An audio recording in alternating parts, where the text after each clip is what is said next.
اور حسین میتوں کے باوجود میدان میں آئے، فرمایا سامنے کھڑے ہو جا، تمہیں خطبہ دینا ہے، اس لیے کہ محمد عربی کا طریقہ ہے جمعے والے دن خطبہ دیا جاتا ہے۔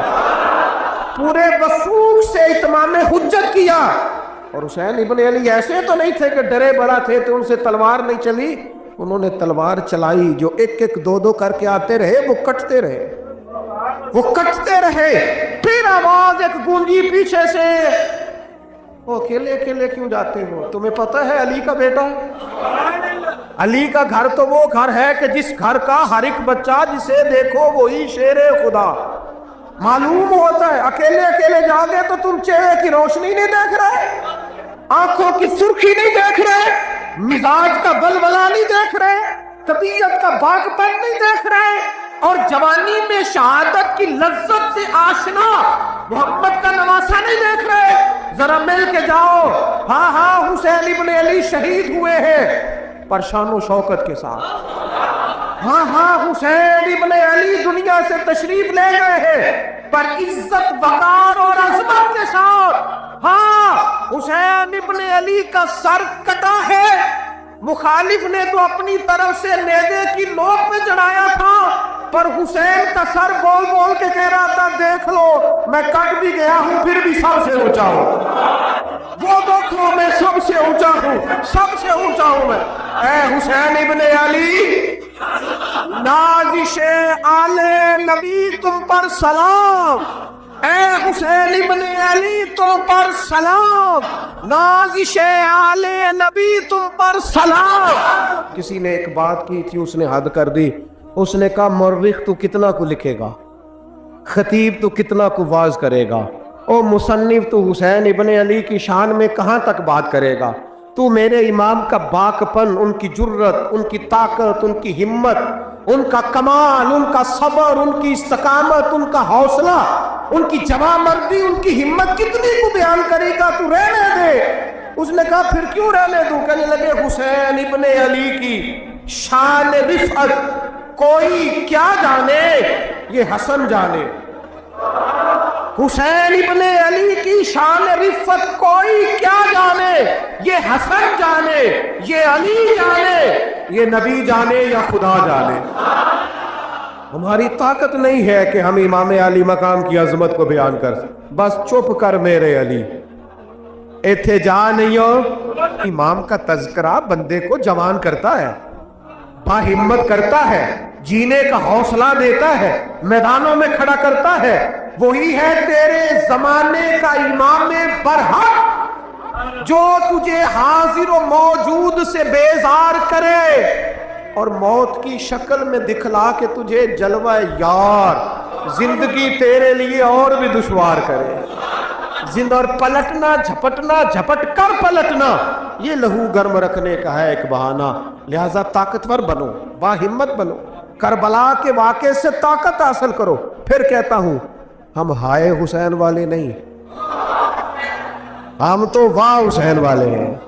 ہمارا کہنا ہے کہ واہ حسین، اے حسین ابن علی تم پر سلام، نازش آل نبی تم پر سلام۔ ہم کہہ رہے واہ حسین، واہ حسین، واہ حسین، واہ حسین، یا حسین، واہ حسین، یا حسین، واہ حسین، واہ حسین، یا حسین، واہ حسین۔ اپنے مزاج میں طاقت پیدا کرو، اپنے بچوں کو یہ قوت ارادی، قوت فیصلہ آنے والی نسل کو منتقل کریں، یہ ہمت، جذبہ۔ امام حسین نے وطن چھوڑا، کوئی لغزش نہیں پیروں میں، کوئی نہیں، شہزادوں والی زندگی تھی، مسجد نبوی کے امام تھے، نبی کریم علیہ السلام کے روضہ اطہر پر تشریف رکھتے تھے، زمانہ حیا کرتا، شان و شوکت تھی، پر حق کے لیے چھوڑا، نکل کر خانقاہوں سے ادا کر رسم شبیری۔ اور پھر بڑا مشکل ہوتا ہے، اس شخص کے ساتھ بچے اور عورتیں ہوں، وہ تو یہ کہہ کے لڑائی سے جان چھڑاتا ہے کہ میرے ساتھ فیملی ہے، نہ ہوتی تو تجھے بتاتا۔ پر امام حسین کو اولاد بھی کمزور نہیں کر سکی، عورتوں کا ساتھ ہونا کمزور نہیں کر سکا۔ پھر امام علی بھوک کتنا مشکل کام ہے. آج لوگ کہہ نہیں دیتے کہ میں تو اس لیے گناہ کرتا ہوں کہ رشوت اس لیے لے لیتا ہوں کہ بچے چھوٹے ہیں. 10 دنوں کی کم و بیش سفر، 3 دنوں کی بھوک اور پیاس، پر حق کے رستے میں امام حسین کو کوئی چیز کمزور نہیں کر سکی. اور پھر وہ جتنی باتیں لوگ کہہ سکتے تھے وہ ساری کہیں گئیں، ساری. اور آ کے عرض کرنے لگا حضور یہ کوئی معمولی دشمن نہیں، یہ وہ ظالم ہیں جو لاشوں پہ بھی گھوڑے دوڑا دیتے. تو امام علی مقام فرمانے لگے جو شہادت کا جذبہ لے کے نکلے وہ پھر انجام نہیں دیکھا کرتا. وہ انجام، وہ جتنی چیزیں جو استقامت کے رستے میں آ سکتی ہیں وہ ساری چیزیں رستے میں آئیں، پر امام علی مقام نے کسی چیز کی پرواہ نہیں کی. آج کا مسئلہ یہ ہے کہ آج لوگوں میں استقامت نہیں ہے. رات کو کچھ ہوتے ہیں، سویرے کچھ ہوتے ہیں، دوپہر کو کچھ ہوتے ہیں، شام کو کچھ ہوتے ہیں. ہمارا کل انداز تکلم کچھ اور ہوتا ہے، صبح کچھ اور ہوتا ہے. امام علی مقام میدان میں رہے. ایک میت گھر میں ہو جائے تو کئی دنوں تک آنکھ کھلتی نہیں، ہوش رہتا نہیں. سب سے زیادہ مصائب امام حسین نے دیکھے، سب سے زیادہ. اور گھوڑے پر بیٹھنے سے پہلے ساری تکلیفیں آپ دیکھ چکے تھے. باپ کا جنازہ اٹھانا آسان ہوتا ہے، بیٹے کا جنازہ اٹھانا بڑا مشکل ہوتا ہے. پر امام حسین نے بیٹوں کے جنازے اٹھائے. حضرت علی اصغر کی لاش کو امام حسین نے اپنے دست مبارک سے دفن کیا. اور جناب علی اکبر کی میت کو جب آپ اٹھا کے لا رہے تھے تو سیدہ زینب فرماتی ہیں کہ مجھے یوں کبھی لگتا تھا حسین کا قد بڑا ہے اور کبھی لگتا تھا علی اکبر کا قد بڑا ہے. اور فرماتی ہیں کہ پھر حضرت قاسم بن حسن کو بھی وہ اٹھا کے لائے اور جناب عباس کے وجود سے الگ ہونے والے بازو انہوں نے لا کے حضرت عباس کے وجود کے ساتھ بھی رکھے. انہوں نے یہ سارا منظر دیکھا. لیکن جب حسین ابن علی اپنی دفعہ گھوڑے پہ سوار ہوئے تو لگتا یہ تھا کہ ان سے زیادہ بہادر کوئی نہیں. ایک جملہ بھی یزیدی فوج کے سامنے امام حسین نے کمزور نہیں کہا، ایک جملہ بھی، ایک فکرہ بھی کچا نہیں بولا، کہیں بھی کوئی منت نہیں کی، کسی جگہ بھی ان کے پائے استقلال میں کوئی لغزش نہیں آئی. جب لوگوں کو پتہ چل جائے کہ اب سامنے موت ہی موت ہے، سوائے اس کے چارہ کچھ بھی نہیں، تو بہت سا جو رخصت اور اجازت تو دین بھی دیتا ہے. پر امام حسین کسی جگہ کسی رخصت پر عمل کرتے نظر نہیں آتے. ڈٹ کے بات کی، ڈٹ کے. اور پھر جب میدان میں نکلے، اللہ اکبر. تو ابن سعد کہنے لگا کہ اگر 2 کر کے ایک کر کے جاؤ گے تو یہ 45,000 کا لشکر سارا حسین کاٹ ڈالے گا.